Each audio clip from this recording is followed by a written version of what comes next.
Test. Test. Test. Test. Hello. Okay. Yeah, I can hear you. All right. We're doing it. 3, 2, 1.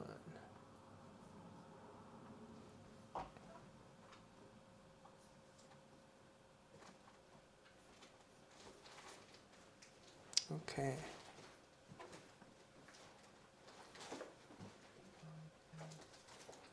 All right. So we're just getting started with the stream. Give me a few moments to make sure that the audio is good.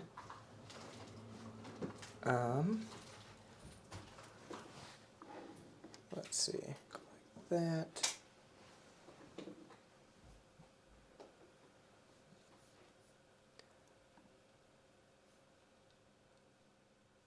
Pull this up. Okay.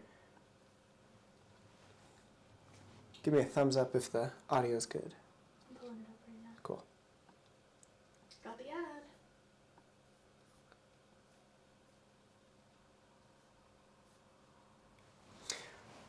All right. So today we're going to be working on this rose painting that technically I thought I finished it months ago, and it's been hanging on the wall for quite some time. And I was like, you know what? I feel like I could make it a little bit better. I have a really hard time giving up on a painting. I say generally that a painting is finished when it's sold, when it's literally out of my place, out of my studio, away from my paintbrushes. Because as you develop as an artist and you get a little bit better, it's a very slow incremental growth. You'll be able to see mistakes that maybe at an earlier stage you couldn't see. So I'm sure in 5 years I'm going to look back at this painting and I'm going to see all of these things that I could have done better. But all I can do is do as well as I can based on my current technical skills. So I'm going to switch over to the palette. Audio's good? Awesome. It's synced up to the video, is that what you're asking? Yeah. And the volume. Like it doesn't sound blown out? No? Sounds good? So. Good. Okay. So, I've been... Oh, hey. How's it going, guys? Glad you're here. Let me move the chat so I can read this. Sorry, this is only live stream number 2. So it's going to be a little bit clunky, but hopefully each time it's going to get a little bit easier. Let's see, a couple people. Tariq Arakan, hello buddy, what's up? Hi Tanner, greetings from Curacao, I'm sorry. Uni Angel, Angel, what's up?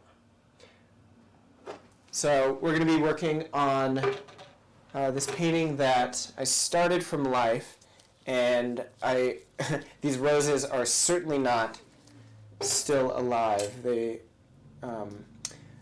I completed it maybe 2-3 months ago, maybe even longer than that, and it's been hanging on the wall. I reanalyzed it, and I realized that I could do a little bit better of a job. So what you just saw me lay out is Oleo Res Gel. This stuff right here. It's a gel medium with alkyd in it. So it's kind of like liquid, if you guys have seen that video. It speeds up the drying, and it contains linseed oil and odorless mineral spirits, but it's like this gel. So when I poke it, it's really, really sticky. But if you move it around and kind of squish it into the palette, it becomes more like a liquid. Now, one thing that's off screen that you can't see is just my Gamsol container.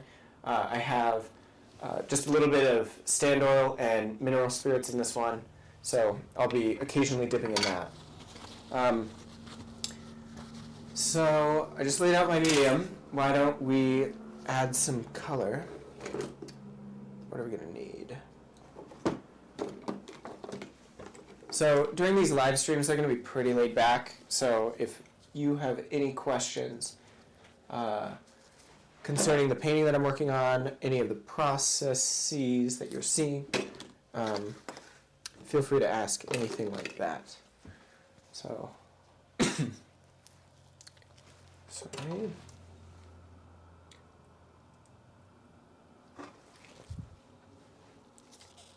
So I just laid out some raw umber. Going to be doing a few glazes today, so I need my transparent paints. Searching in piles of pigment. Let's see. I've got some Permanent Rose by Winsor & Newton.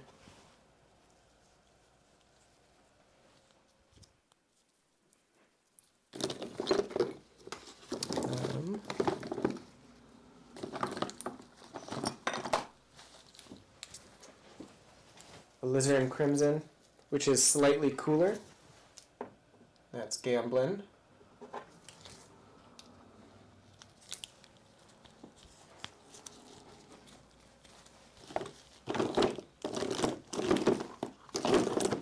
Now the one color I'm trying to find, I've really been obsessed with lately, is Amethyst by Michael Harding. So amazing. This color is so potent.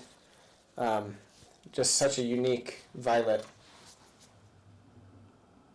I was hanging out with Kyle Ma at the Portrait Society last year, and he was like, I asked him if he could recommend any of the Michael Harding paints, what should I try? And he pointed out this one, hands down. Had to try it. And then, because I'm going to be glazing and painting transparently, I'm going to be using some flake white, some lead white. So I have a few whites up here. I have titanium white, I have my lead white, and then I have kind of this dirty, larger pile of titanium white. Flake white is the most archival. It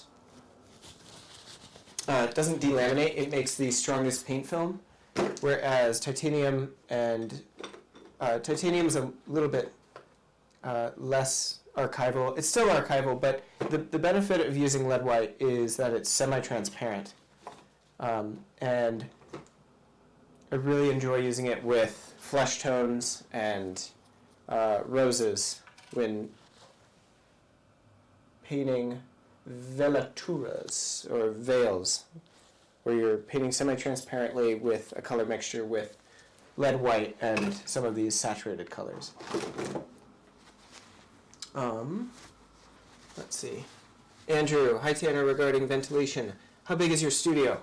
My studio is not large at all. So, with that being said, I really don't paint with a lot of Gamsol.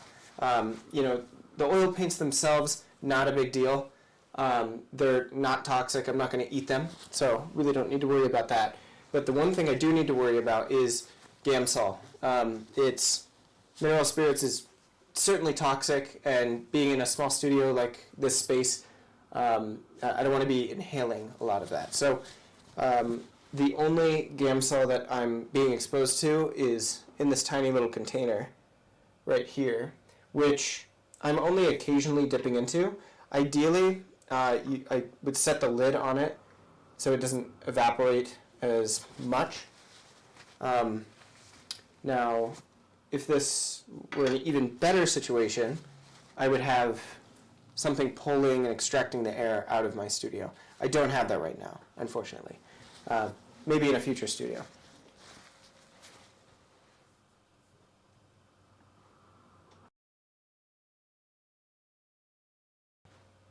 Now, I've almost fully recovered from my cold from last time, so I still have kind of a scratch in my throat, so I apologize. I will have to cough occasionally, so hopefully I remember to mute so I don't annoy you guys too much. Okay, so I'm also going to add a little bit of sap green and some Viridian. Sap green is a warm, transparent green. It's my favorite green. And I'll be needing that in some of the leaves. And Viridian is not transparent. I'm pretty sure it's opaque. And it's a cool green.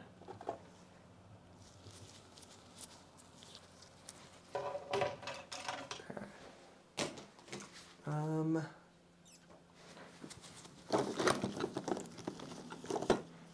gonna get one more color.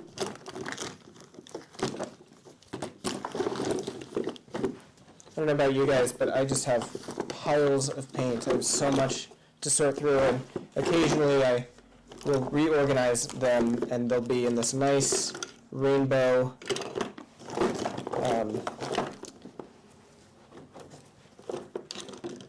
in order, in like rainbow order, but my gosh, not right now. There we go. Hi Tanner, loving the live stream so far. Sweet, I'm glad you are. Let me know if you guys have anything that you'd like to see in future live streams. Maybe you like the master copies from last time. This one's going to be fun because I'm working on one of my own paintings. So let me zoom out really quick so you can see the larger piece. So I will be working from, let me change the, make sure it's nice and sharp for you guys, or as sharp as possible. Okay, so it's on a 24 by 36 panel. The color is very, very close, but not 100% accurate. That is the hardest thing about doing live streams and videos, is the color kind of shifts based on not only the camera exposure, but also your computers are going to display the colors differently. So I'd say, to be confident, I'd say that the values are likely accurate, but the color is going to be shifted slightly. So you're going to have to come see the painting in person if you really want to see what the color, what colors I like to use. So that's the larger piece. I'm going to hone in on a few of the roses, and someone was asking me earlier, let's see, maybe I think I'm going to hone in on this top rose right here.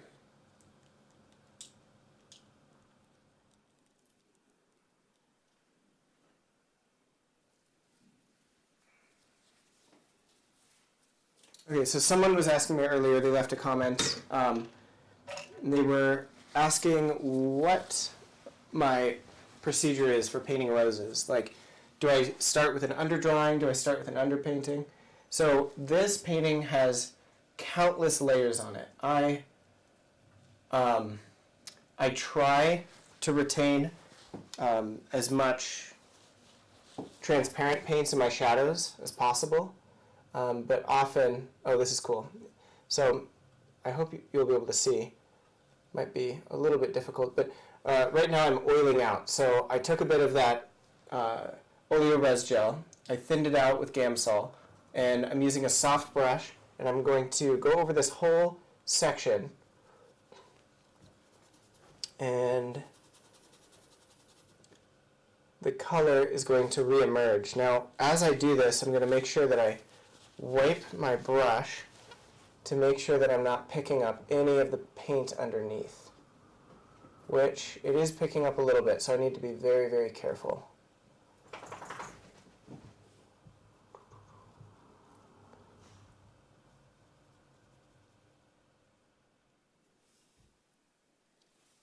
I'm going to lower this as I work on this rose, because I'm getting a bit of glare from my point of view. So I like to use a mahl stick to balance my hand.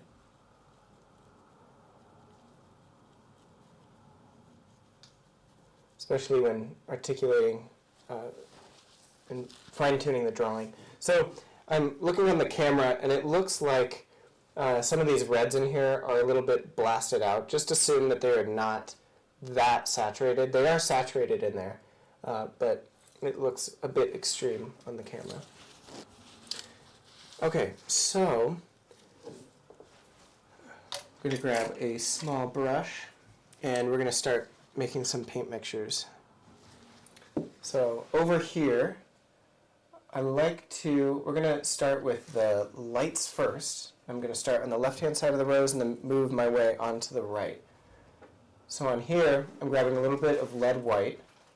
I'm asking myself, what is first the local color of the roses? Well, they're kind of this off pink, a little bit yellow rose. So I'm going to grab a little bit of this pale rose blush, some Naples yellow, and just a touch of that amethyst.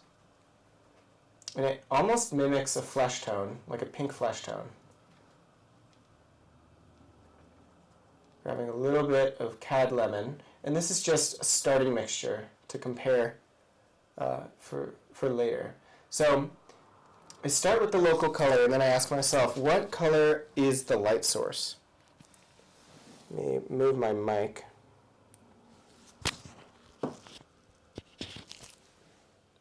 There we go. Okay, so I'm asking myself, what color is the light source?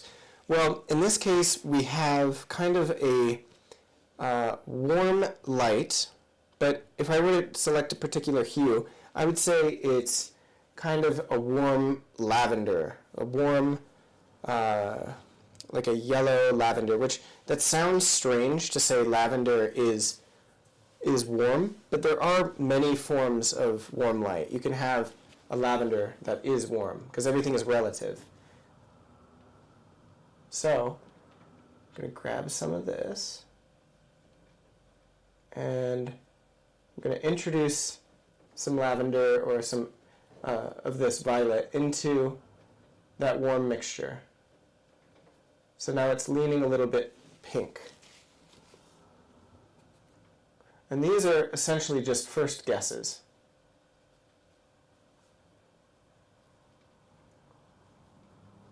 And I am trying to match the colors that I'm seeing on there, but I'm also planning to essentially repaint the entire rose. So I'm just kind of creating a variety of mixtures that I'm seeing in my reference.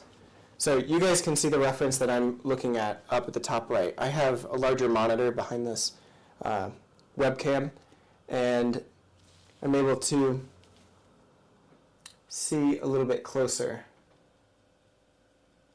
as to what I'm doing there. So let's switch back over. Okay, so I'm going to start by going on the left-hand side. So I think of this entire thing, or this entire flower, as a sphere. And the left-hand side of the flower is getting hit with the majority of the light, okay? So if the left-hand side is in the light, then that means the right-hand side is in shadow. So there should be a gradation from light to shadow, going from left to right.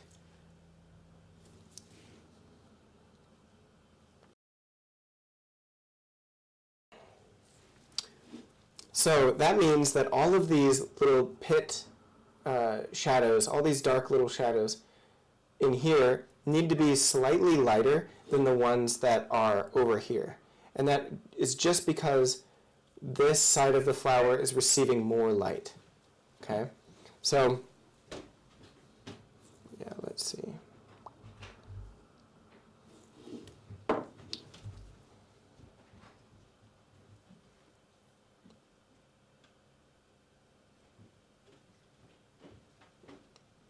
So because this white is semi-transparent, I can kind of scumble in and see the paint underneath. Okay, that is what I love about lead white. And notice how I am wearing gloves. I don't want to get lead on my skin. Although, I was just in Scottsdale at Robin Cole's workshop, and Robin was saying that she heard from George O'Hanlon, the guy who makes natural pigments and Rublev paints, that I guess lead white isn't as dangerous as it seems. The oil in the paint actually binds to the pigment and prevents you from absorbing it as as quickly. Now, that's not to say that it doesn't absorb through your skin, but it's not a rapid absorption. The true danger is actually if you had Gamsol on your hand and then the lead white was on your hand. That actually is what becomes dangerous, because it opens up your pores and the white can, or the paint particles can enter your skin.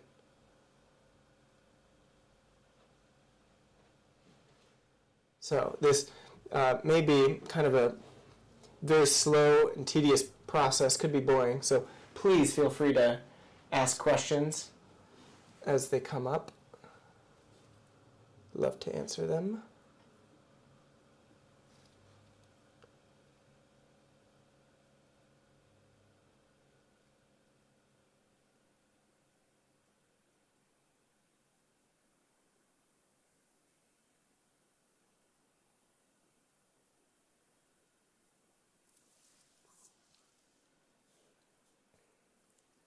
Now this piece is, I'm planning on taking it to the Governor's Art Show in Loveland. So I need to finish it as soon as possible. But like I said earlier, there really isn't a painting I've ever finished. Don't tell anyone. You kind of just have to give up. So the title of this live stream is How to Finish a Painting. Well, it's kind of a trick, because in my opinion, you can't finish a painting. As soon as you get better, you're going to be able to witness, or you're going to be able to see so many things to improve on.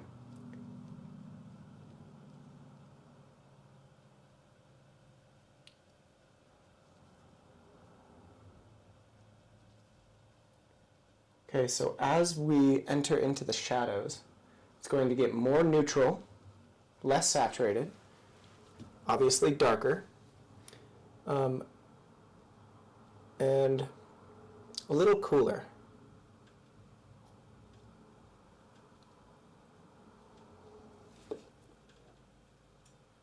Now, just like a sculpture, flowers are semi-transparent. The light can pass through them very, very easily. So there's this really unique thing that they do, or that the light does. The light bounces around in the petals and illuminates and creates these really, really rich warms down in the shadows. And that's called subsurface scattering. So that occurs in marble sculptures as well as in flesh. And actually, the reason why marble was used was because it mimicked that flesh quality of light being able to pass through and bounce around. If you've ever looked at your hand in a flashlight, that's what's happening. You can see all the blood, and it's really, really warm. Okay, take a step back.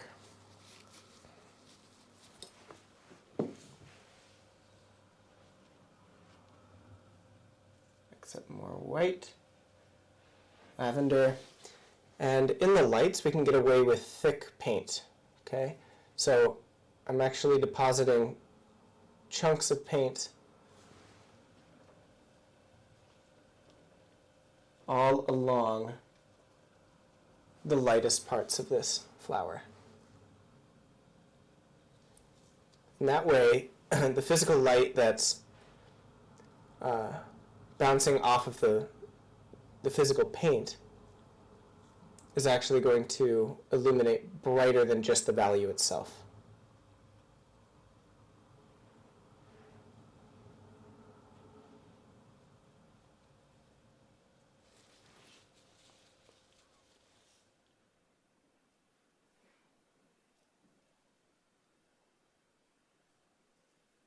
So some people may be thinking, wow, if you are still working on this, aren't you worried about overworking the painting? I've heard that a million times.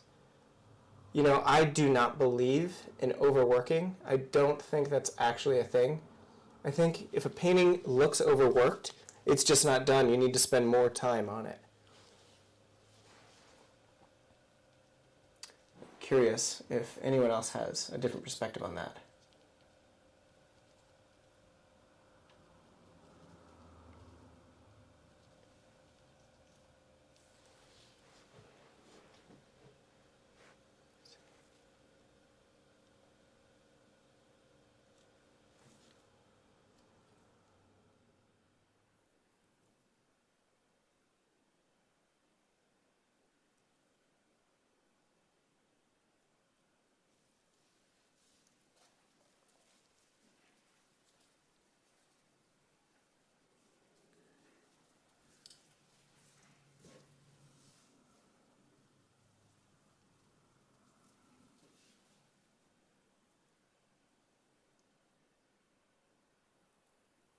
So if I have warm light, I have cool shadows.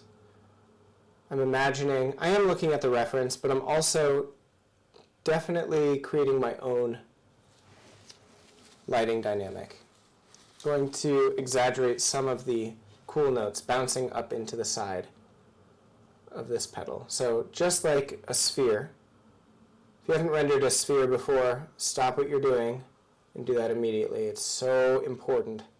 I make all of my students render hundreds of spheres.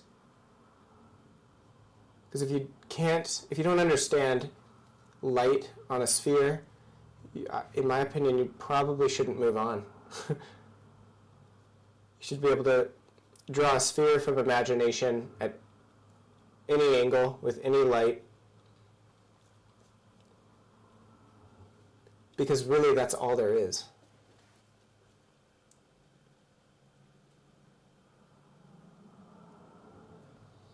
And I'm scumbling into the surface, which is creating a kind of broken color. There's a lot of warmth shining through. And this mixture that I'm using has a lot of King's Blue in it, which is a bit of a dangerous pigment because it contains zinc. So earlier I was talking about how important lead white is because it's, so archival. Zinc is the opposite. It is the worst to use. So really, if I wanted to do the right thing, it would be to replace my King's Blue with a premixture of lead white and try to mimic its hue. But here I am.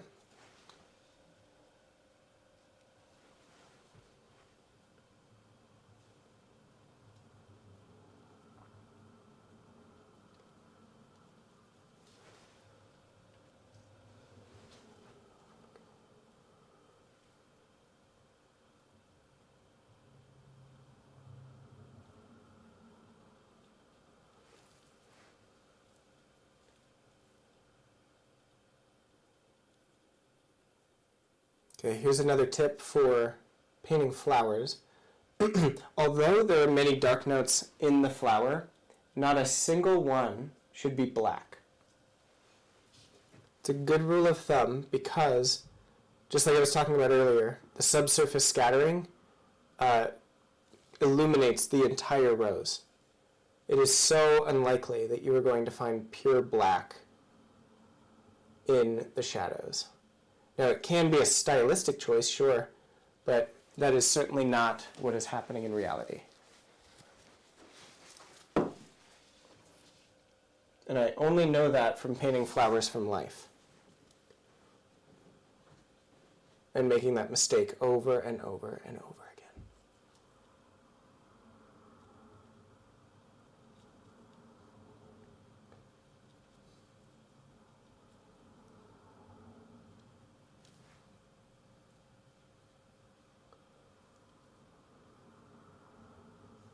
And then when I was first starting out, I was very confused by the idea of a glaze. I was like, what does that actually mean?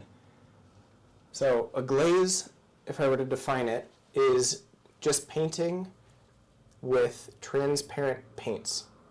By applying it thinly, with oil or even without, just by applying a transparent paint thinly, you are creating a transparent mixture that glazes over the surface and it's almost like a stain on top of what's already there. Sorry, you guys get a close-up of my mouth.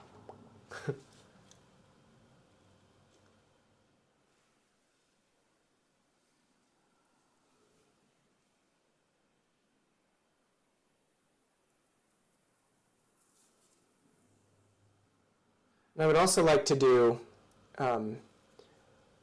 more vlog style videos. I'm going to be traveling quite a bit this year. I'm going to be going to New York, going to Rome, going to DC for the Portrait Society. I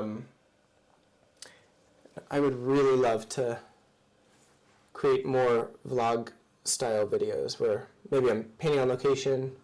I'm going to be meeting up with a lot of really incredible artists, so I think it would be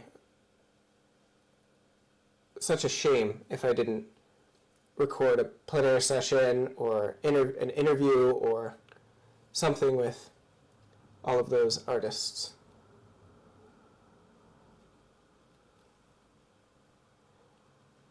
Speaking of some of those artists, you know who's really blowing up is my friend Patrick Okraniski.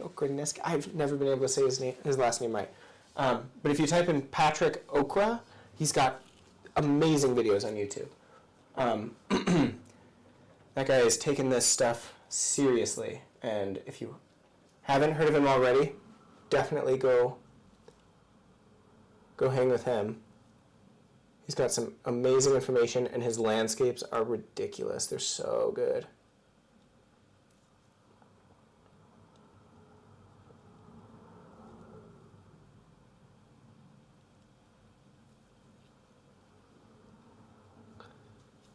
So one of my students asked me the other day, how long do you spend in the studio painting?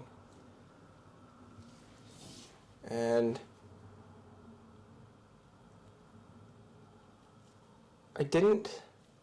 my immediate reaction was 8 hours, and then after that, I like to go home and look at art books, watch videos, and just continue studying. I am more than obsessed. This is more than a passion. It's borderline addiction.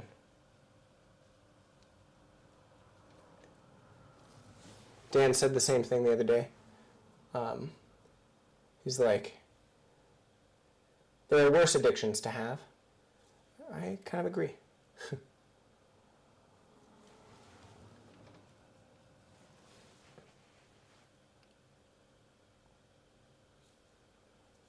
Okay.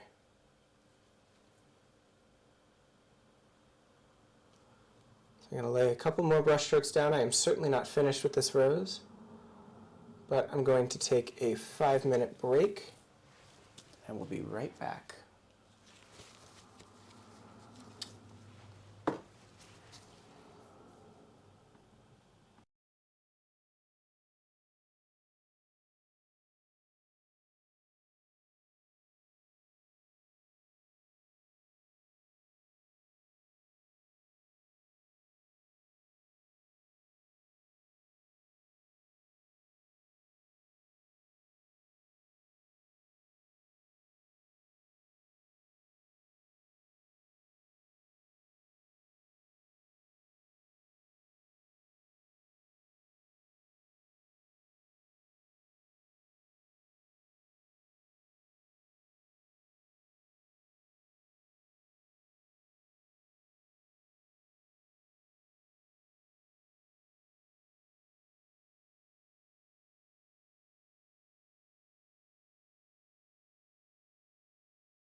Okay, sorry about that.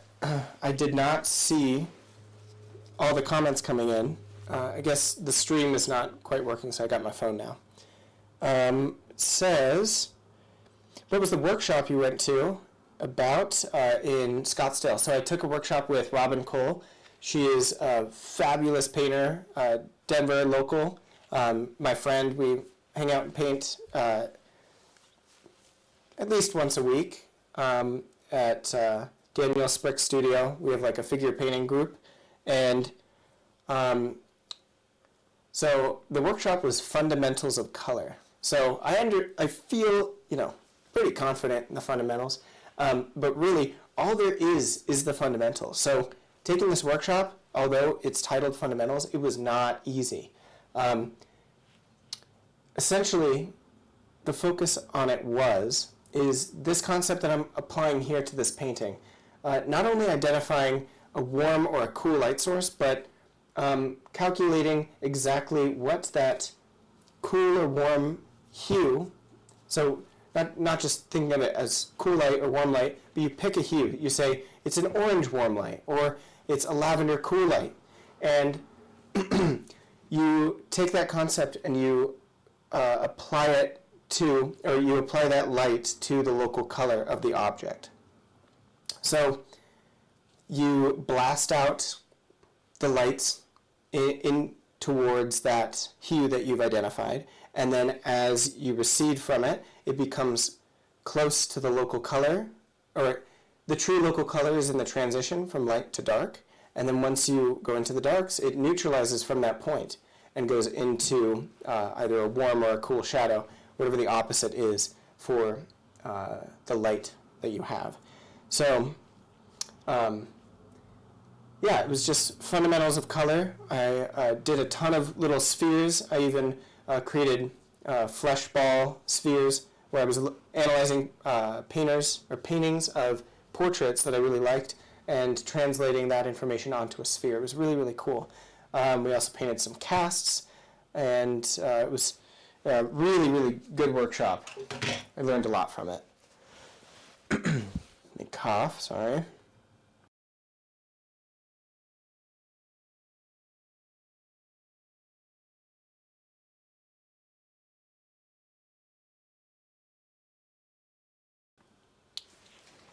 Okay, more questions. Do you have a specific focal point you're developing, one flower or all? So I have a favorite flower in this painting, and it's the one in the center. They're all generally, I wouldn't say I have just one focal point, but I have like a series of focal points. But as the flowers recede, they become less and less detailed. This one I'm not going to touch very much.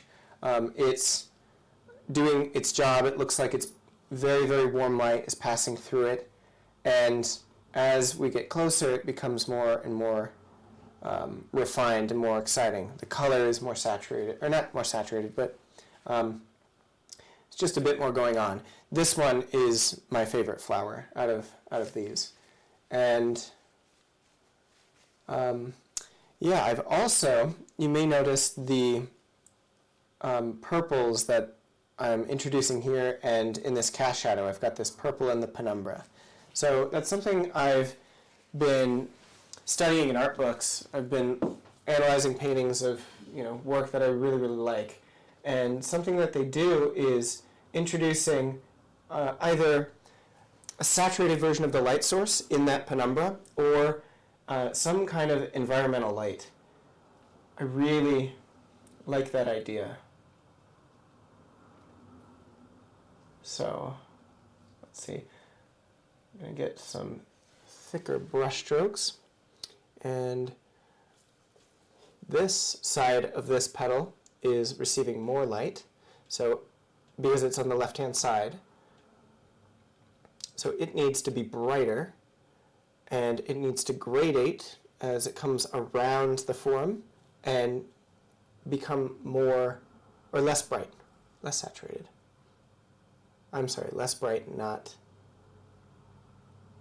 less saturated.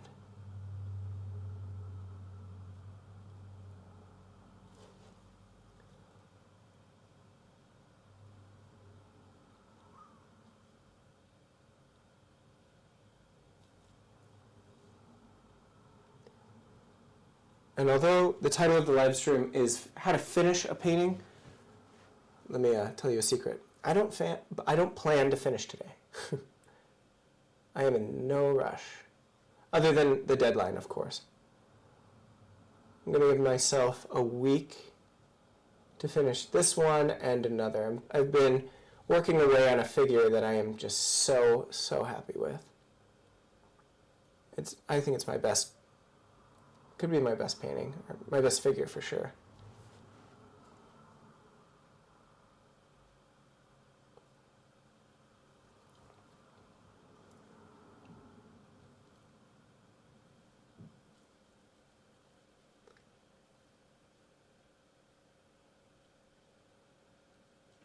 Okay, backing it up. Always taking a step back. Let's see another question. Dangerous pigment is such a funny phrase. Who knew art could be so dangerous? Yeah, so yeah, certain pigments you need to be aware of. They could be carcinogenic.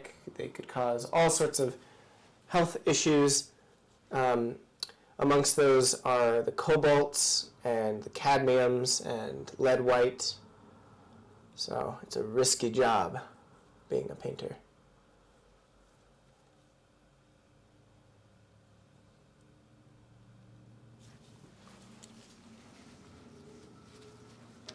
Okay.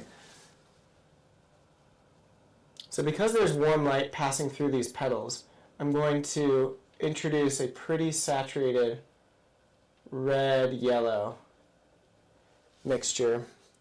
And it still needs to be pretty dark, but I want it to feel like the light is passing through the petal.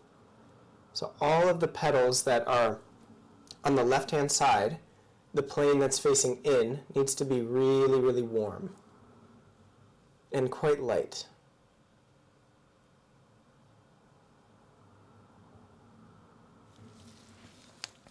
And I like the color that's underneath, so I'm kind of weaving the colors in and out of each other. It's kind of a form of broken color, but broken color on several layers, not just the one.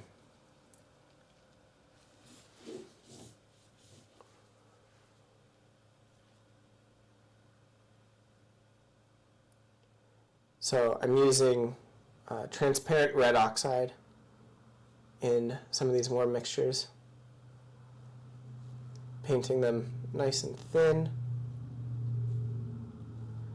And with all of that wet paint down, I'm painting into it, and it's giving this nice softening effect to each brushstroke. But I do like the oleoresin gel. The paint dries relatively quickly, and it kind of gets this tacky nature to it. And some people may not prefer that. I actually like it because I can do several passes on a single area in one day. But if I want to blend, it's still malleable enough to manipulate.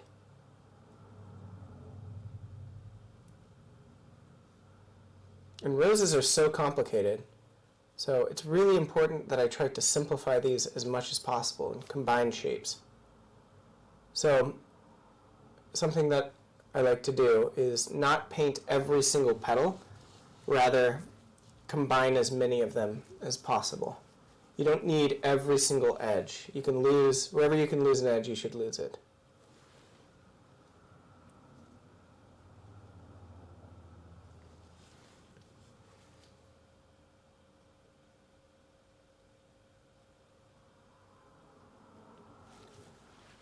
Okay. Does any of the foliage catch the light other than the one left on the left-hand side of the reference? Oh, like this one? So the majority of the light is not being caught by these leaves. So I'm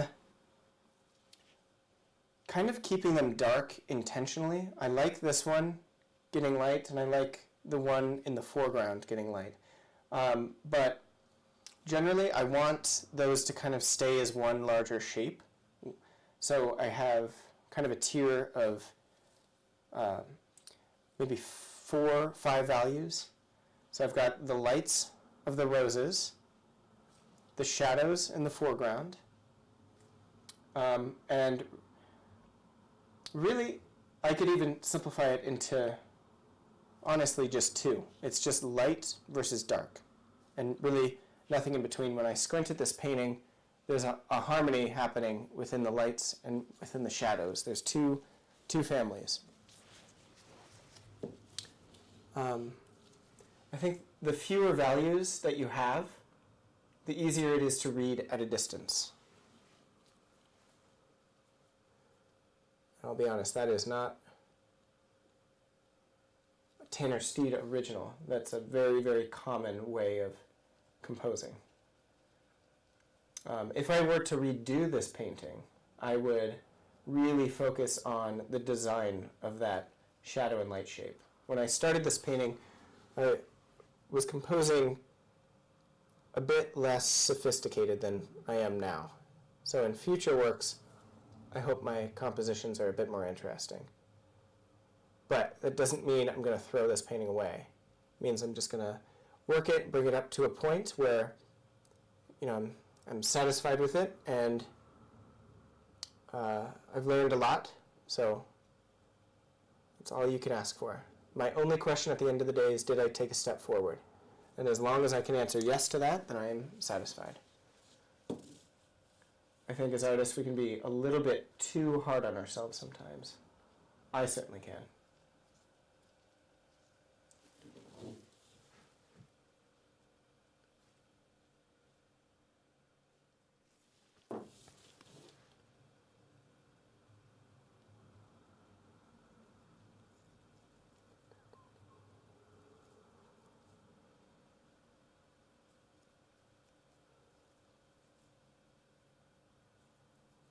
So going along with that same question, the question of, do I have a focal point or a single focal point? There are a few philosophies of composing. You can have a single focal point and have a drop-off of detail outside of that focal point. Or you can have everything evenly rendered everywhere, and that way your eye can, you know, move around and see many, many focal points within the same picture. The more that I paint and the more that I analyze paintings, the more I prefer the paintings that have a more simple and deliberate single focal point. I like a lot of things supporting that focal point, so maybe not a simple composition with only one object, but rather things going on just to support the most important thing in the picture. So that could be an individual rose, it could be a portrait, it could be a figure, it could be a shape. It doesn't necessarily need to be a thing. It could just be light and shadow, all about just this diagonal.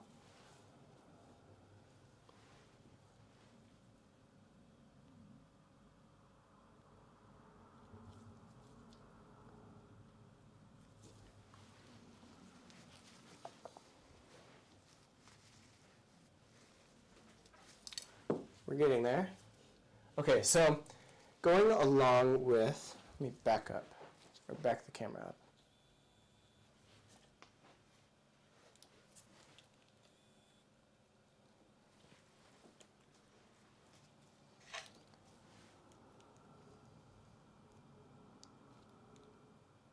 It's a nice close-up for you.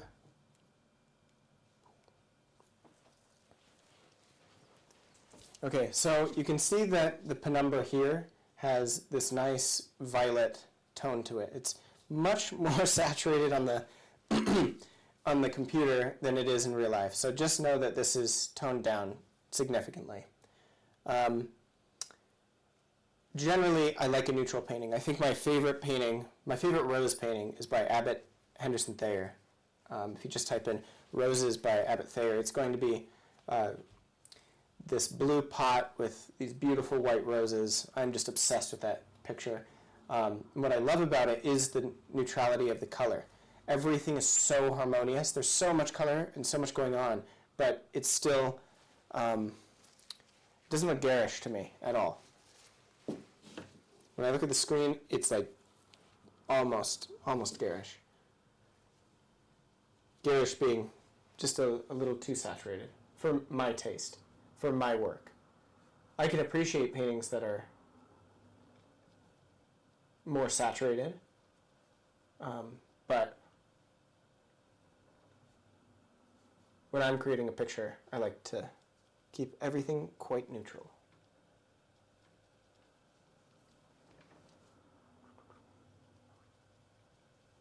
Okay, so I was talking about the penumbra. This violet penumbra needs to occur every single place. Everywhere there is a cast shadow.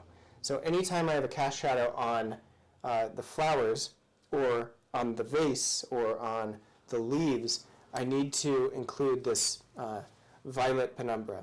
It doesn't need to be, it actually shouldn't be the exact same color because it's the local color plus the color of the light, or the color of this penumbra. So I'm going to place it strategically in each of these flowers. It should not jump out as being a bright value or being too saturated. It should be something like a color note. When you come up close, you can witness it. It's something exciting for the viewer to come explore when they reach the painting from across the room. Or as they approach it. So in each of these flowers, I have a little bit of that violet. This one, I think, is done the best. This is my favorite flower. I said that earlier.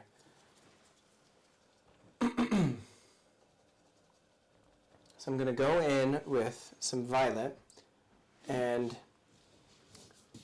paint it wherever I see the cast shadow, right along the edge. It creates an opalescent quality that I really love.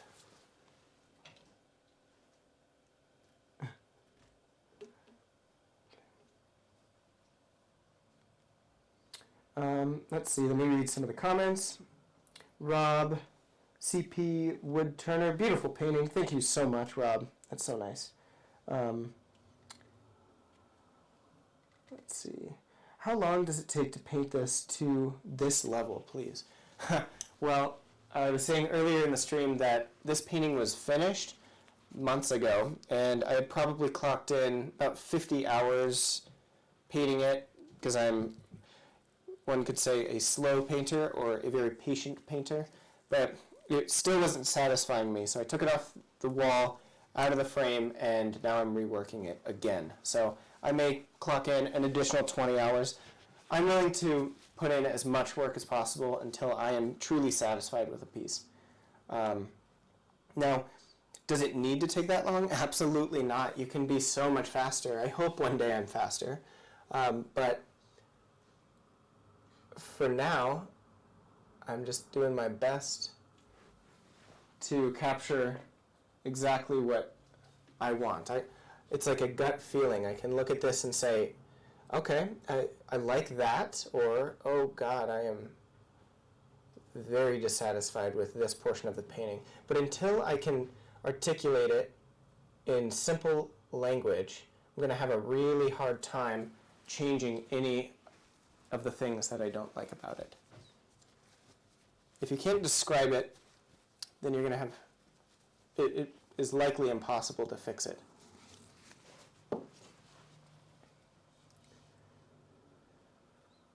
Persephone Core, or Corey. Hi Tanner, good to see you streaming again. Awesome. Glad you're here, Persephone.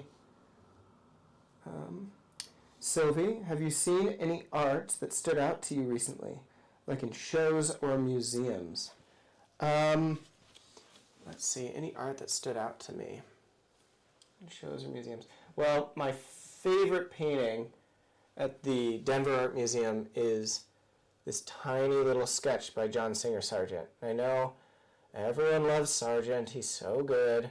But seriously, guys, oh my God, this painting is ridiculous. It's just a little head study, and it was a gift to a friend. It says it's painted on cardboard. Now, cardboard at that time could have been hardboard, but they just called it cardboard. It was of a higher quality, so I'm not exactly sure. You guys can tell me if that's true.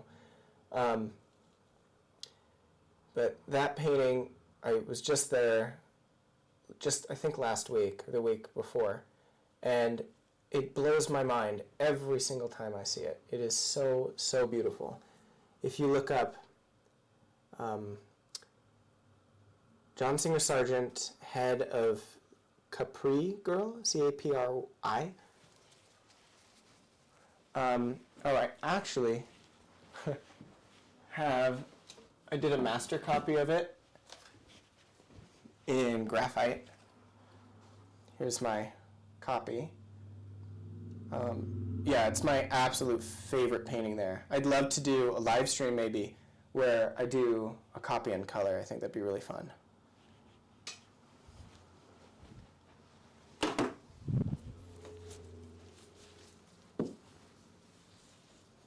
Okay, let's see. Looking great. Thanks, Alex. Glad you're here. 50 hours is quicker than I thought. Hopefully one day I'll be able to paint this good. That's Rob. CP Wood Turner again. Yeah, if you're patient, you'll be able to render something at exactly the level that you want. If you're patient. Even if it takes years of developing that skill, you can always come back to the picture and fix it. So, I say 50 hours, but if I'm being honest, I don't know exactly how much time I've put into this. I spend so much time painting it, but even more time thinking about it. So if you included that, gosh, I don't even want to go there. Who knows how much time I've actually put into this.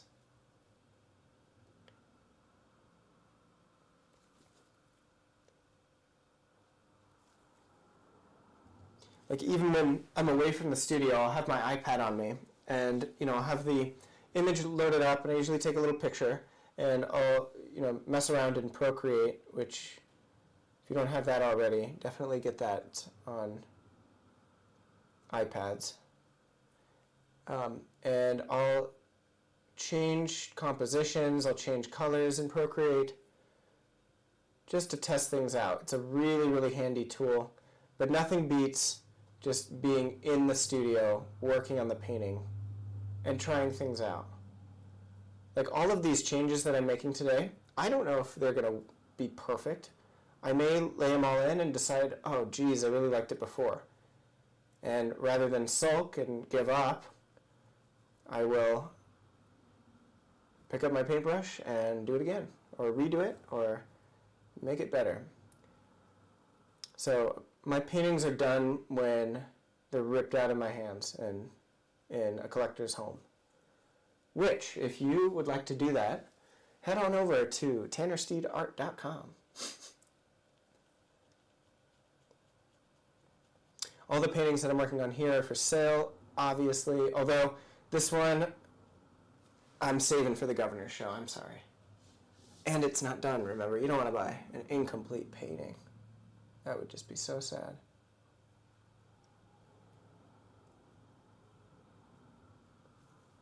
Oh, you guys can't even see the rows I'm working on, I'm sorry. We're sliding over here. We're going to work on this side real quick.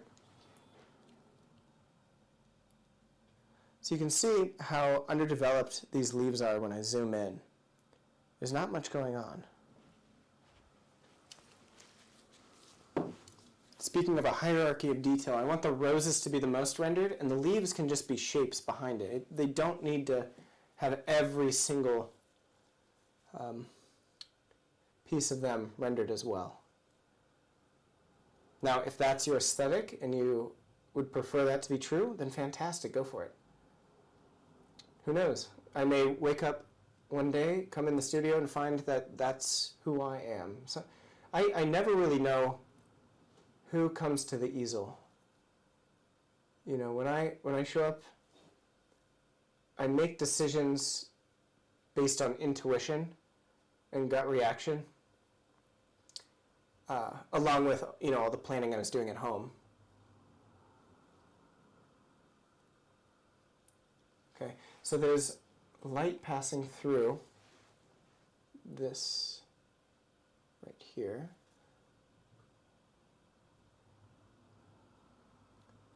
So I'm going to repeat it again. Flowers are spheres. The left side of this flower is receiving more light than the right side. The right side is in shadow. So that means all of the petals on this side need to be lighter than the petals on the right, because it's turning form three-dimensionally. It isn't a flat rose.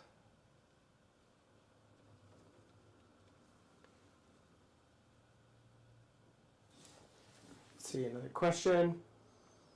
Oh yeah, nice study. Thank you. I love this. Great color balance and textures. Awesome. Thank you so much.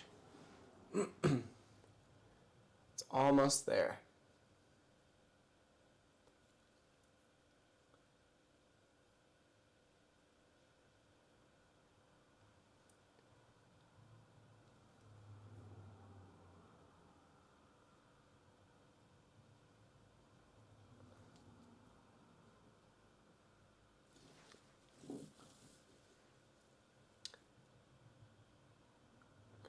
So in all of the shadows, when I squint, they need to be darker than the lights. They can be saturated. I think that is also a common mistake. I teach floral painting at the Art Students League in Denver, and often students will do one of two things. One, their shadows are entirely too dark, or two, if they do lighten up their shadows and they see the color in there, they make them too light. Really, the shadows are still dark, but they're giving the illusion of luminosity with saturation.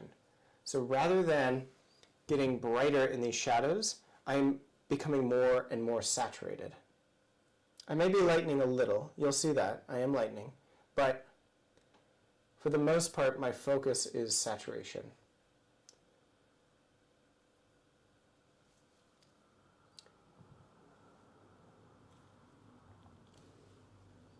And I'm going back to that idea of the penumbra. Wherever there is a cast shadow, I'm going to put in that lavender penumbra. And that penumbra is with King's Blue, that semi-transparent blue, and a little bit of amethyst. Thank you, Kyle Ma. I love amethyst.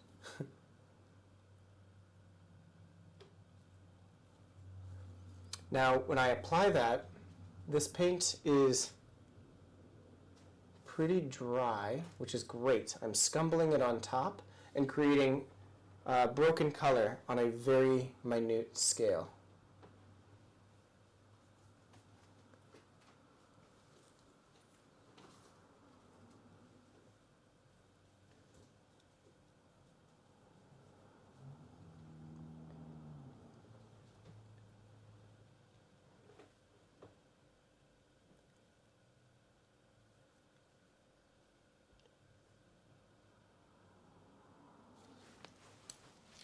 Okay, when I back up, I want to make sure that those color notes are not standing out and being too saturated. I want them to be discovered when I get close.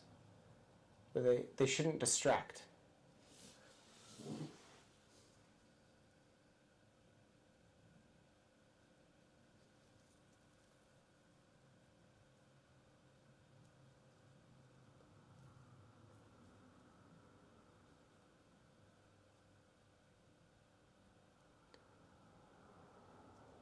So I started painting flowers because they terrified me. they looked way too complicated. I'm like, oh God, I should probably learn how to do that. So I just painted flower after flower after flower, and I'm still getting better.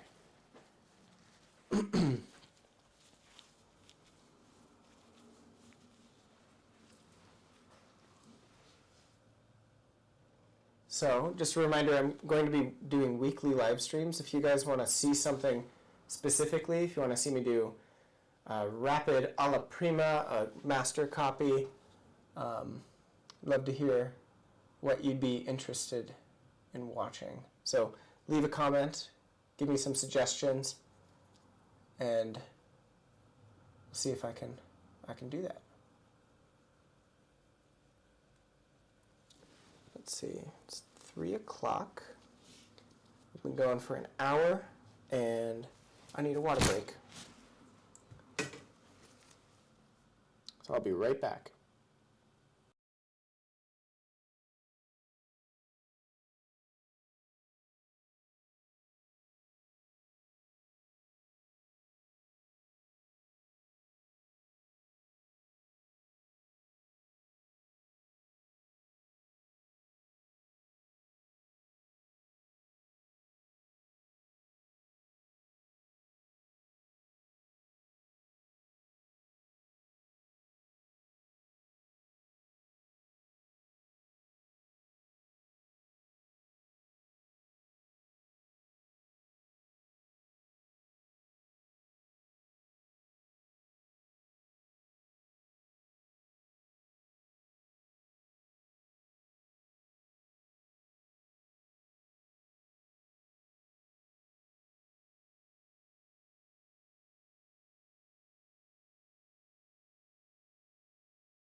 All right, fastest 5 minutes of my life. I'm ready to go.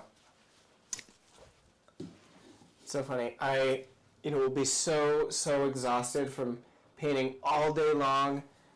I'll sit down for a second, be like, okay, I'm just gonna take a little break, and within 2 minutes, I'm like, okay, I'm ready to go. I'm ready to get back. So don't be afraid.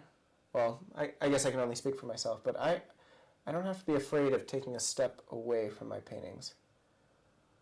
Usually, when I'm on break,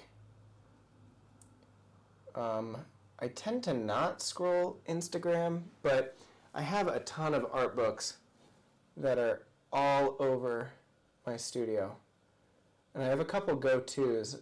They're always out and about, or they're always out in the studio waiting for me to pick them up, which is why my studio is kind of chaotic. Not gonna lie, I'm working on it. Kind of a mess, but some of the books that I have out all the time are Alla Prima 2 by Richard Schmid, of course. It's just so inspiring. The guy's so good, or was so good. That's one of them. And then I have Classical Painting by Juliet Aristides. There are a ton of really good inspirational paintings in there. I'd highly recommend getting that book. If I'm drawing, I will have the Classical Drawing by Juliet Aristides out.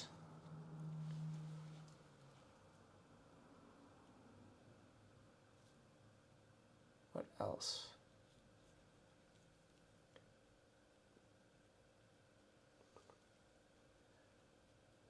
Typically they are classical paintings, classical and traditional methods. I have a Andrew Wyeth book that I'm also in love with. Now that guy, I'm trying to learn composition by studying his way of doing things. So abstract in his design. Great.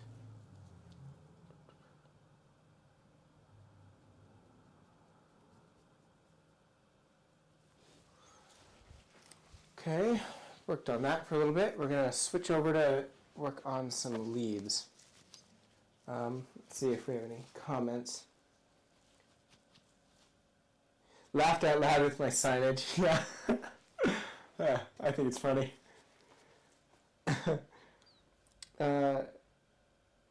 Would you suggest beginners paint just one flower to start, or jump in with multiple flowers?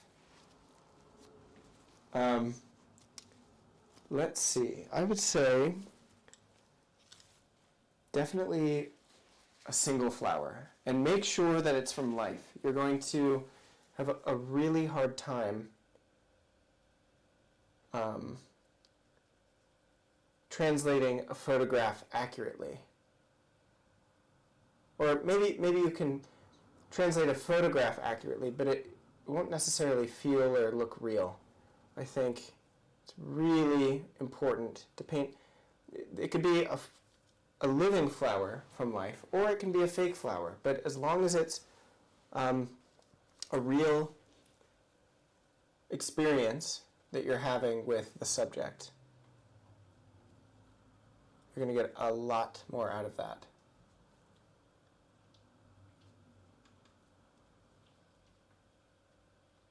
There's just subtle color that the photograph does not capture.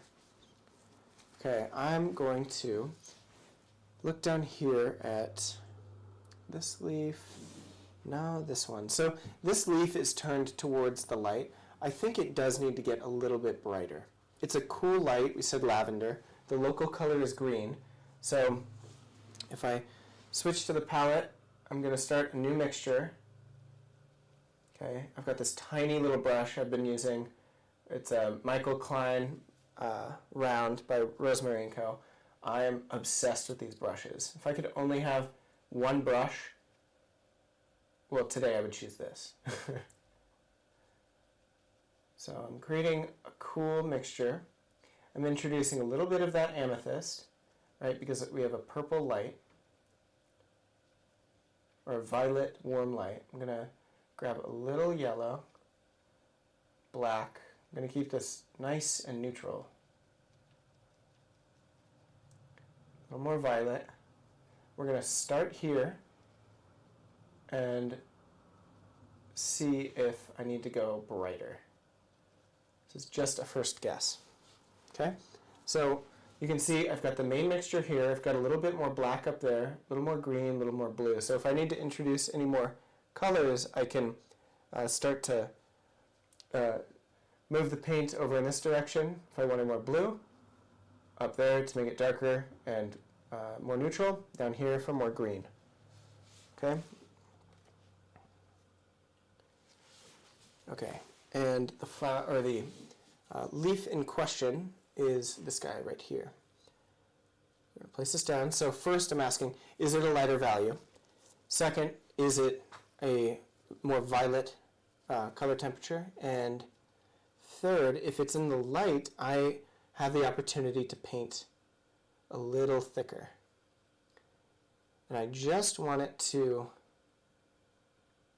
be slightly lighter than this one, because this is facing towards us. This plane is facing this direction, whereas this is facing the light source more directly. Now, in a photograph, if you were just working from the photograph in this video,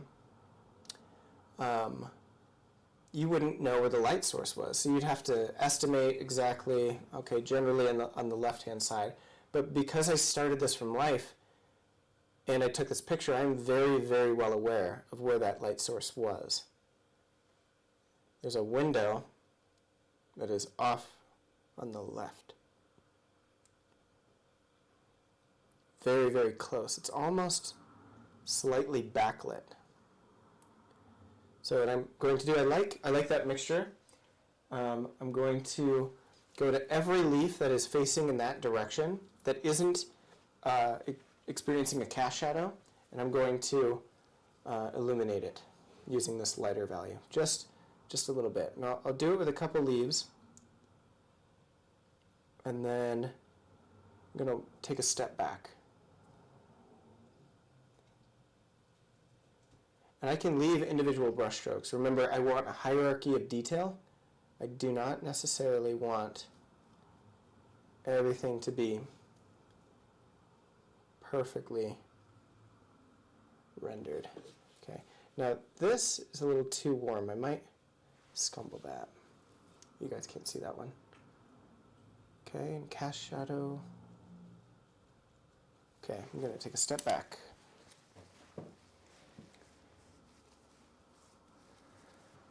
Okay, I'm liking it. It's getting a little cool, almost a little too saturated for my preference. So I'm going to neutralize using black and a little raw umber. Raw umber I view as a dark yellow. So the opposite of purple or violet is yellow.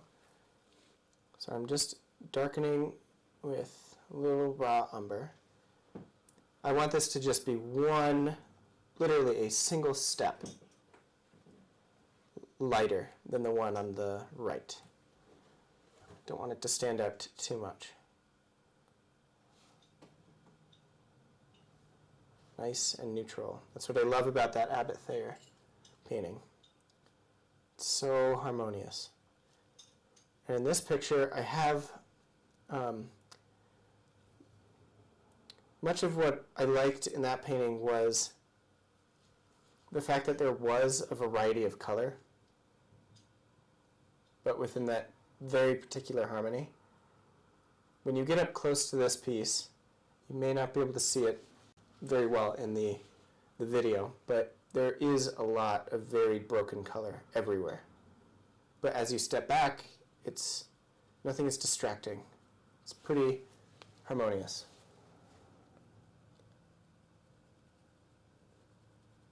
The only thing, see, painting is never finished because I'm always questioning. How can I make it better? How can I make it better? That's why a deadline is really good for yourself. So if I were to give a suggestion for finishing a painting, make a list, okay? A list of 5 things or however many things you can put into words that need to change.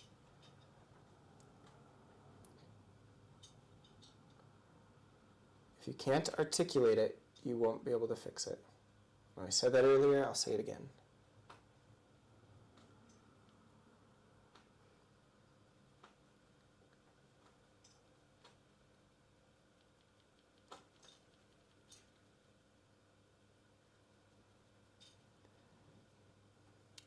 Now, if you go to my website, you can actually see the old version of this painting.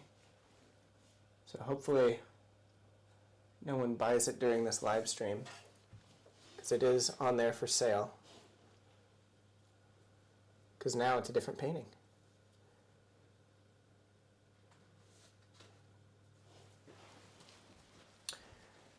Okay, let's see. You should do a live lesson with a beginner so us noobs can follow along. Nice. That's a great idea. I have students at the Art Students League. They may be interested. Talk to them.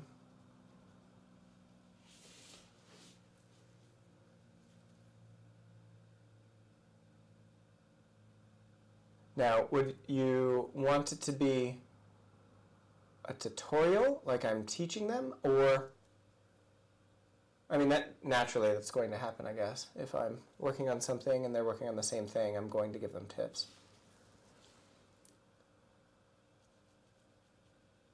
Here's another secret. One of the best ways to learn is to teach. So just like I said before, if you can't describe what you need to do, you're not going to be able to do it. If you can't describe to use your language, a noob, a beginner, how to do something, I bet you don't really understand it yourself. That's why I love teaching. It's purely selfish.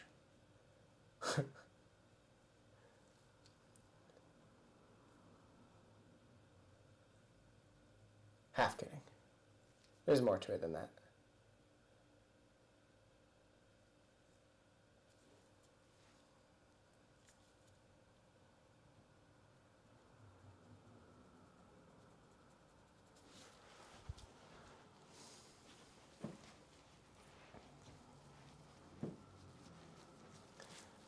Okay, these roses on the right are the least developed, so I really think I need to get over there and work on them.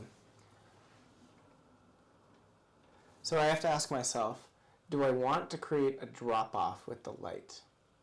As in, because the roses on the left-hand side are closer to the light source, are they experiencing more light? Or are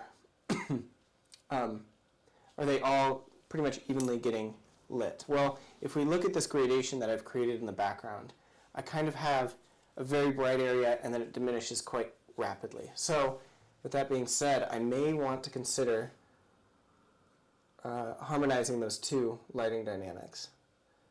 As in, this area here, these roses should be slightly darker than the ones on the right.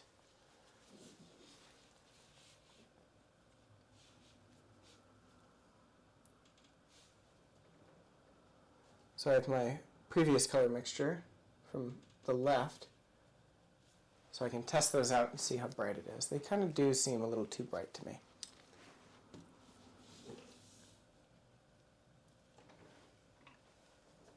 Now these mixtures on my palette are very, very thin. So this is me telling myself that I need to pick up more paint. I need to create larger mixtures.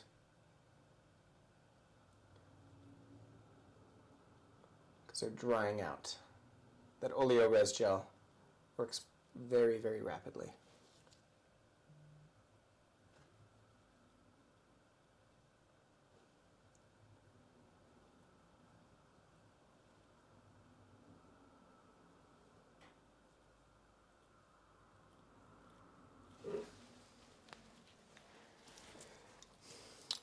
Okay. Andrew, you said stepping back in your mind, what makes this a Tanner Steed painting? Huh. My initial response to that would be, well, one, the subject matter. I've painted a lot of flowers, and I think I do kind of have a way of painting them that's pretty consistent. They're on the more rendered side. My palette is neutral, which is consistent. It's rare to have a picture that's very, very saturated. Makes me deeply uncomfortable, honestly, if it's too saturated. So maybe that's what makes it a Tanner Steed painting, is the way that it's painted. I think it's pretty cool to look at a body of work, a ton of, a series of paintings, and to look at them all as a whole, because I paint them each individually.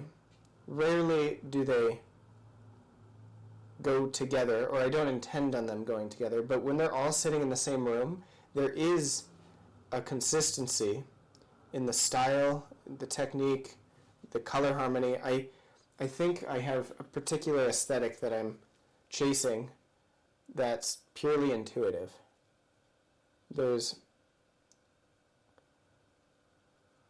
I just know what I like. Like I just said, that saturated color makes me very uncomfortable when it's in my own work. No one told me that that was right or wrong. That's just my gut.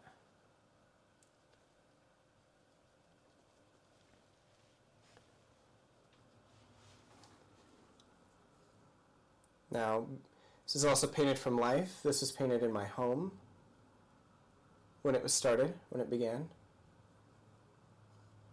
So there's a little bit of, a personal connection I have with this piece.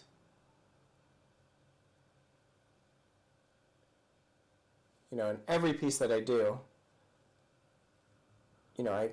I compose them myself. I photograph, or I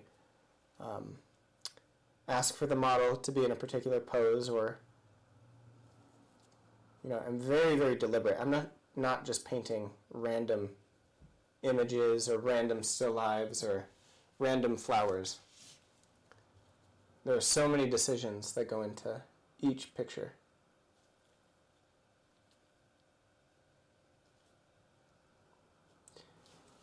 But hopefully one day I'll get to the point where it's unnecessary to sign a painting. I think that is like the ultimate goal, where it's so obviously my painting that a signature is unnecessary. I don't think I've made it there yet. It's very unlikely. Give me 20 years, maybe less. We'll say 5. Give me a call in 5.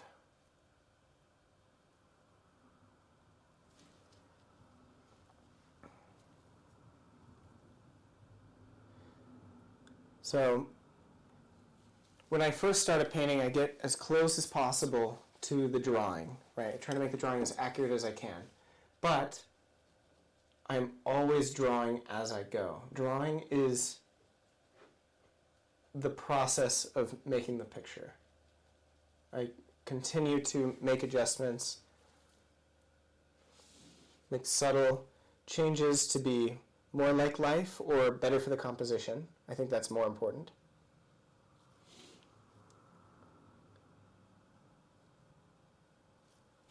Creating some broken color right now from the leaves. Step back.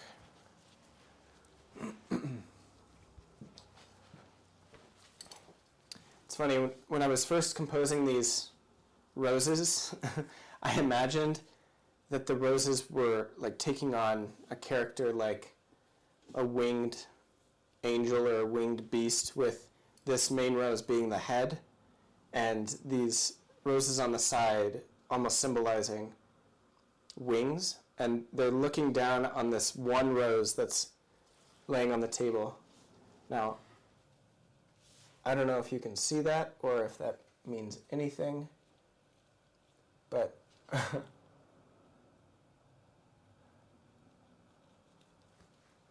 that is one thing that I cannot unsee.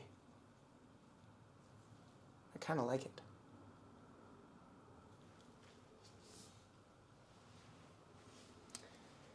Okay, Sylvie says, do you paint everything from life, even the nude and portraits, or do some pieces from imagination? I would say I paint from life probably at minimum 3 times a week. In classes at the Art Students League that I'm teaching, or in groups that I'm a part of. We all meet up and hire a model, which is so fun. It's rare for me to draw from imagination, but I will interpret what is happening in front of me and make decisions based on what I am imagining, if that makes sense. So I'm not the guy who's drawing like Kim Jong-gi, characters out of my head. It'd be really interesting, but they would be rather crude drawings. They wouldn't... I could use some practice on that.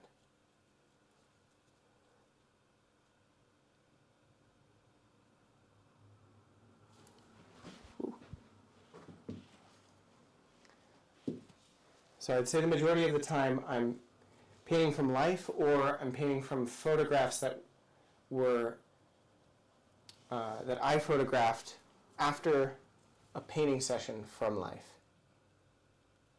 like the one you're seeing here.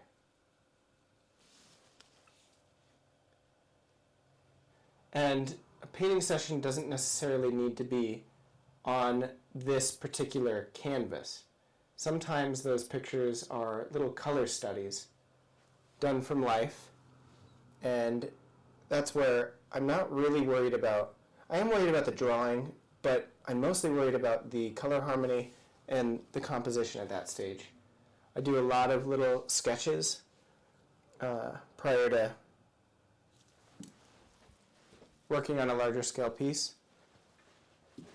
I'm doing them more and more lately because I really think they save time. If a picture works without,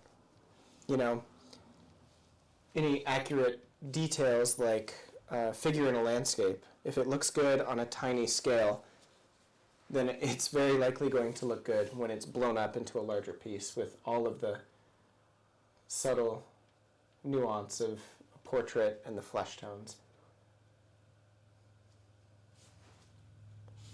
It's always the big picture, the big shapes that make a picture great. It's rarely the details. The eyelashes are not what make a portrait good.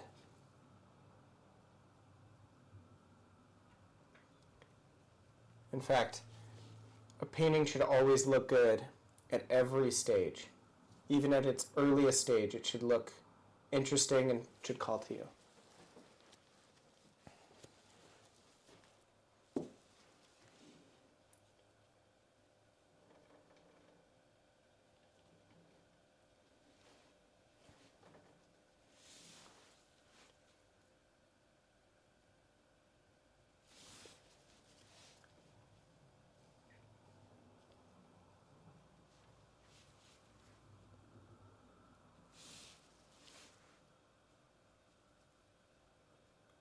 So I want there to be a hierarchy of detail, and I don't want these roses on the right to be as exciting as the ones on the left. So I'm going to try to lose as many edges as possible. The petals that are closest to us are going to be more detailed, but as they recede, I want larger shapes describing masses of petals. And it'd be wonderful if they could be lost into the background. That's what I love about that Abbott Thayer piece.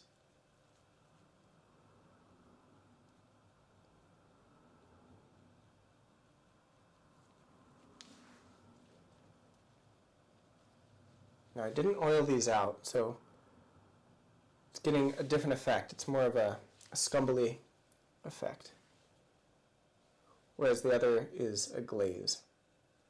So if you rewind to earlier in the stream, I oiled out the first rose and was painting transparently. And I'm looking back at that rose, and I still think it needs a lot of work, but that's okay.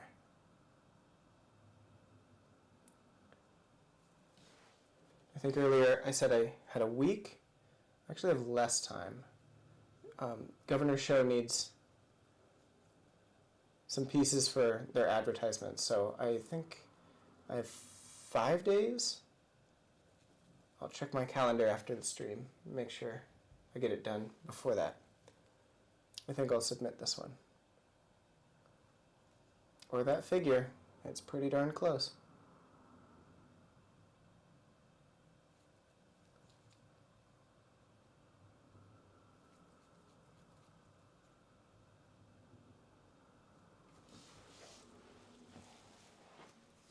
Do you use different models each time, or do you have a lot of the same people in your art?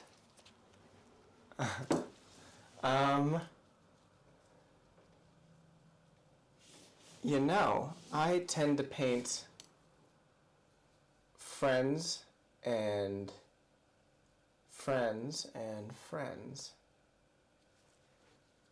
And, you know, I painted one model more than any other person. And at first, totally wasn't intentional, just kind of worked out. But then I just continued to see so many possibilities with this particular model. And the new figure that I'm working on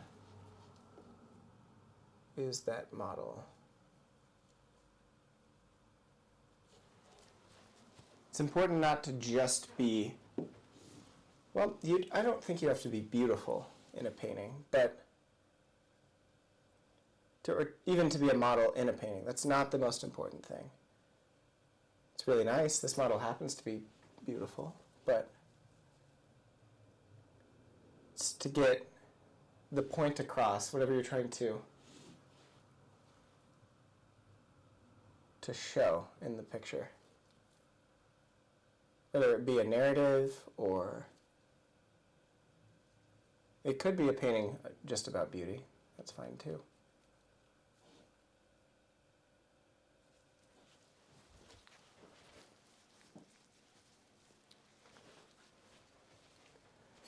If framing for the show, what are your ideas? I already have frames for everything in the show, minus actually one. I plan to start a new one. It's a very consistent frame. I've been using a local framer.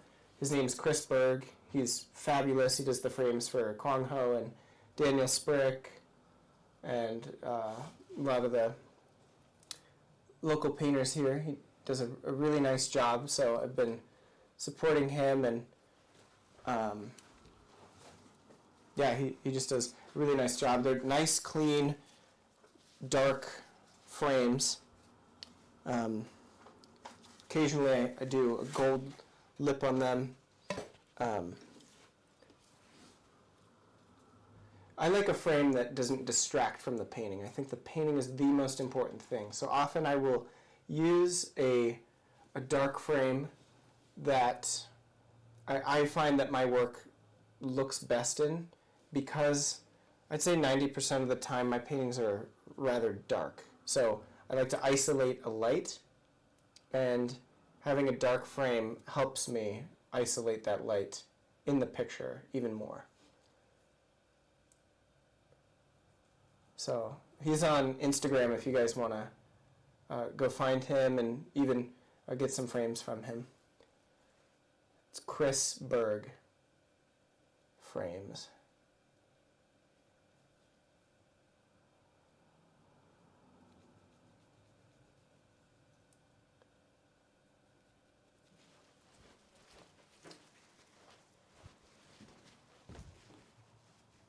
So I walk to the back of my studio often when I'm painting. I have a mirror in the back, and I like to look at it in the mirror so it's in reverse and it's far away.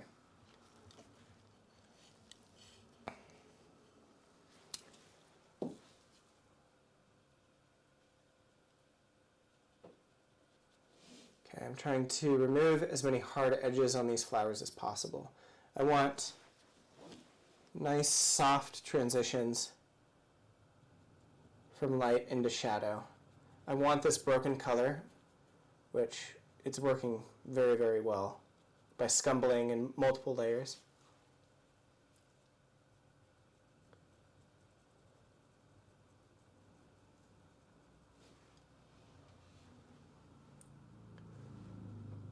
So I said earlier that I don't prefer saturated colors, right? But I do see that there's an advantage in using saturated colors, but in a harmonious way. They can be saturated, but they need to be harmonious. I think that is really what I mean.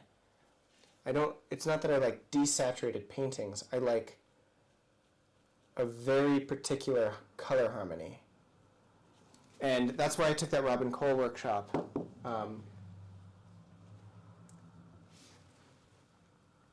Where we practiced harmonizing colors underneath a very particular light. I feel like I definitely learned a lot from it.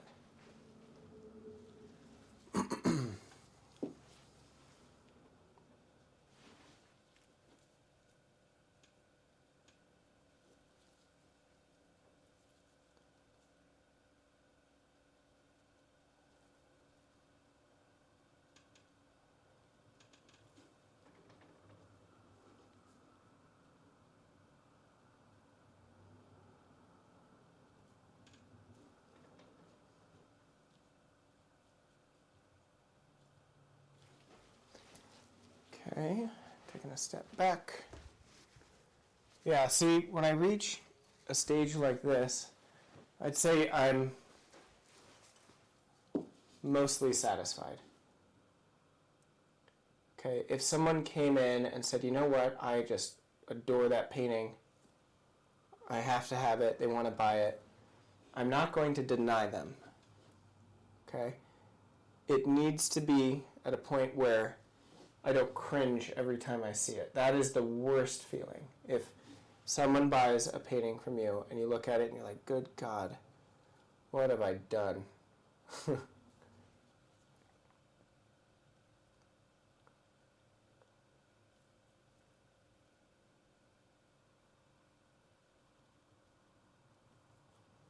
So I don't let that happen. I only let work out the door that I am satisfied with. But it's a double-edged sword because I'm rarely 100% satisfied with my paintings. So there's a threshold that it has to pass. And then once it passes that, I can sell it and at least I can not cringe. That's my rule. I can't cringe.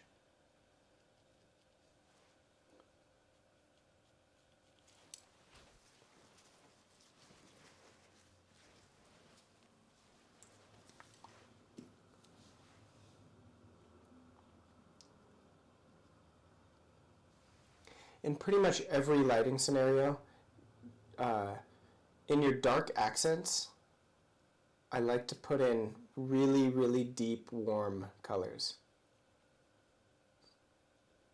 I don't know if this goes along with light logic, but Robin Cole brought it up in the workshop. And it's something I've noticed in Richard Schmid's work and in most portraits, regardless of if you have a cool light or a warm light, putting in dark, rich shadows just works.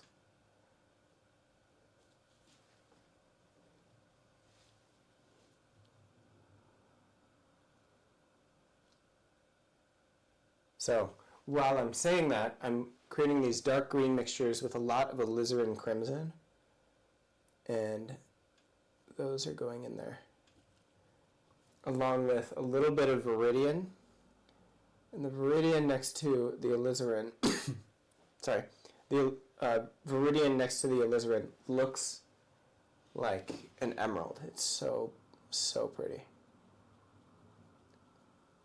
And when I step back, I want to make sure that I cannot perceive any of these super saturated colors. That is eye candy when you get up close. Like little things to discover when you walk up towards it. I think a painting needs to be interesting, easily read from afar, interesting from afar, but also delightful up close. They should be a little surprised.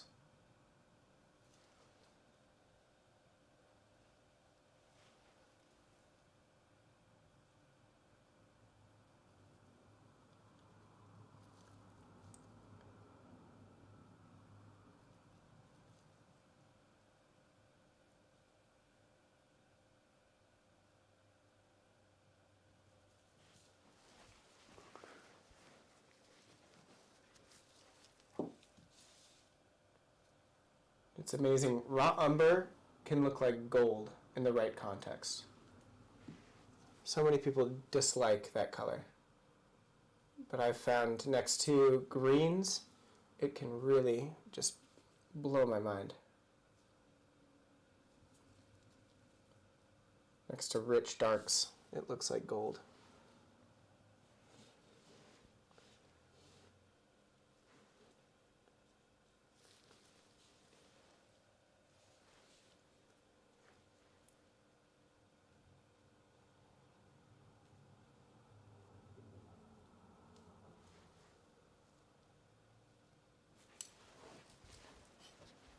Okay, let's see. Picturing an old tanner cringing at one of his first paintings in the Met. Oh, stop it. You're hilarious.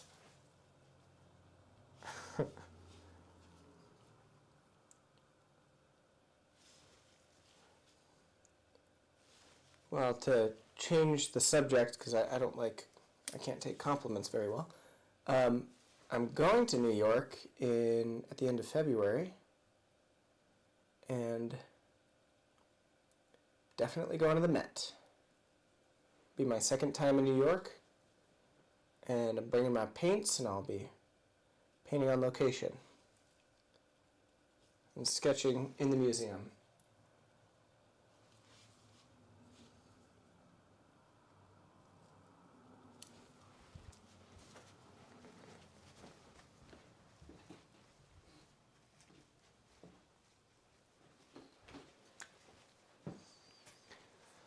All right, so it's 3:47 here. I'm going to say at 4 o'clock I'm going to end the live stream. So if you have any other questions, please feel free to ask me now. Or if you're watching this after the fact that this video is uploaded and it's no longer live, I will still respond to comments and maybe even talk about them in the next live stream. So I'm going to do a live stream every Saturday. So make sure to write that in on your calendar. And, oh, sweet. Sorry, I just noticed this leaf I didn't include.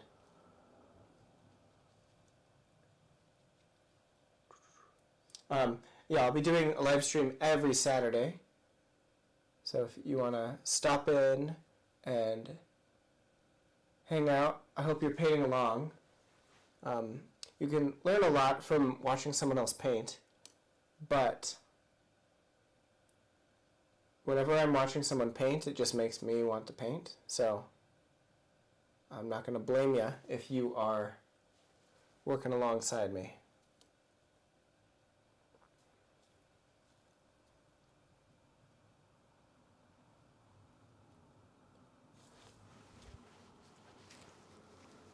Sweet.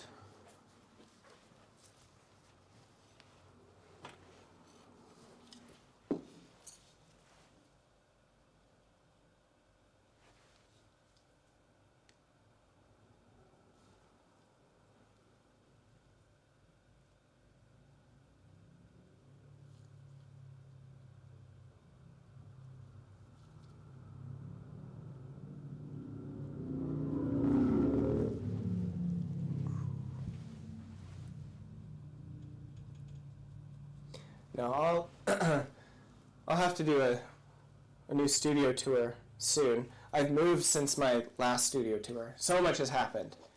My life has completely taken an enormous shift within the past year, within the past couple months, honestly.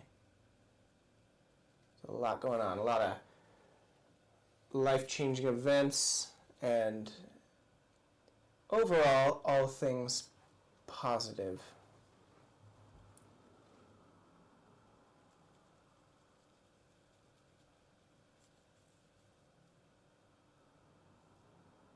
Positive in the long term.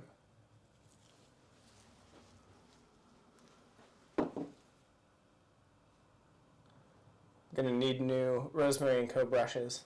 At the Portrait Society, Rosemary & Co. is there, and they always give really solid discounts, so I plan to pick up more of these Michael Klein brushes. They're my favorite rounds, and this one is being destroyed. whenever I wipe my brush, I'm a little too aggressive.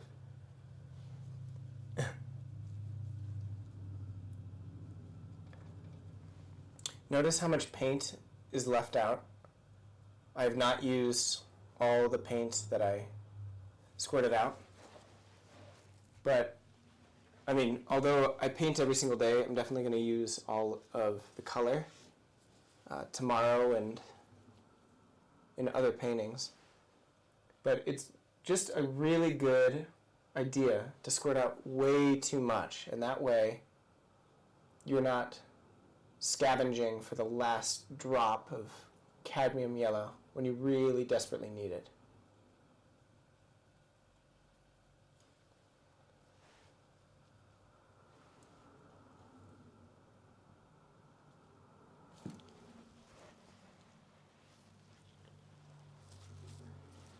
Yeah, my pleasure, Andrew.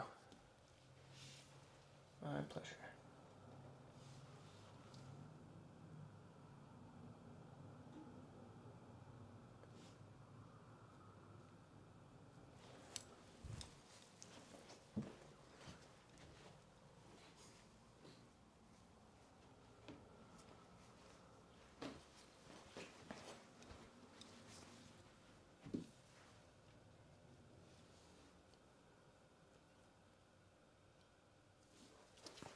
Gonna lighten this leaf a little bit on the left-hand side. I'm using the same brush this whole time.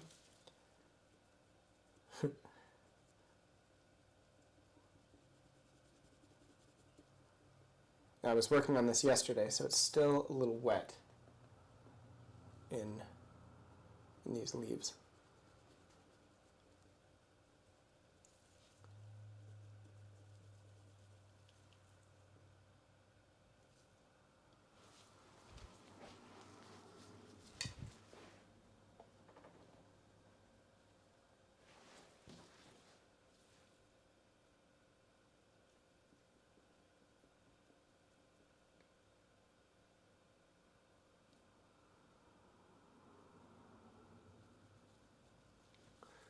If you're still there, congratulations.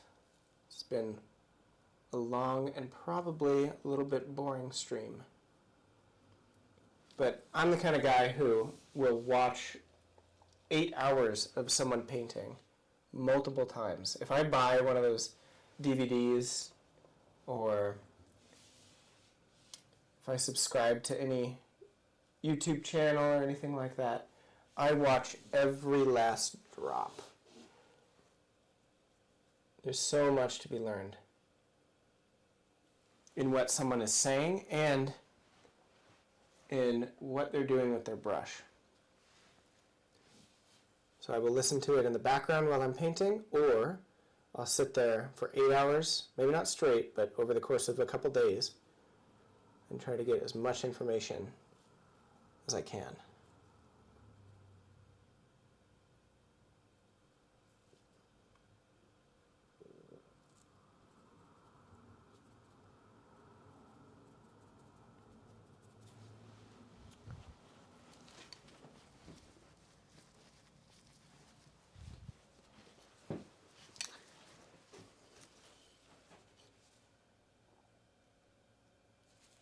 I hope it's a life shift towards the good. Oh, it is. No, life is good. I'm very, very grateful for what is going on.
just a couple minutes left.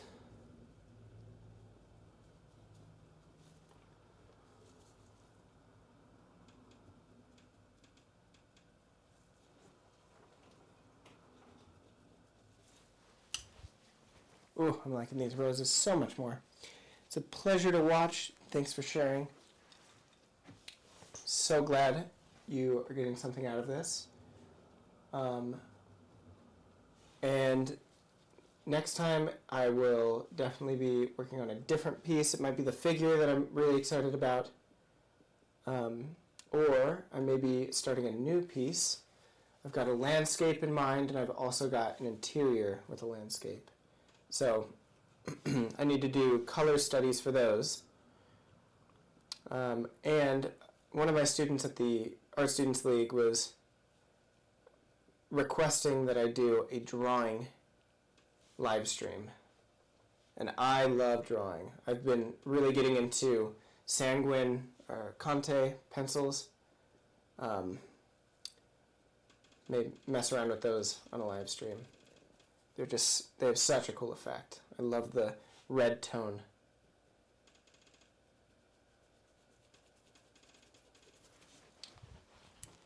Thanks.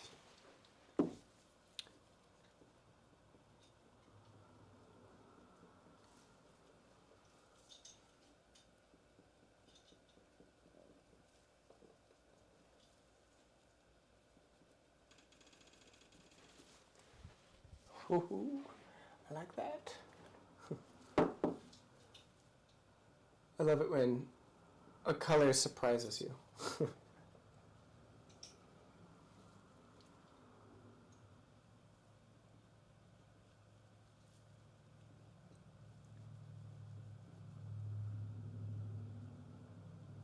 So I want to lose all the edges, or most of them, as many as I can, on the petals that are as far away as these are. I want them to get lost into the background. Another thing I love about that Abbott Thayer painting.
All right, I'm going to end the live stream now, and I really appreciate everyone who's watched.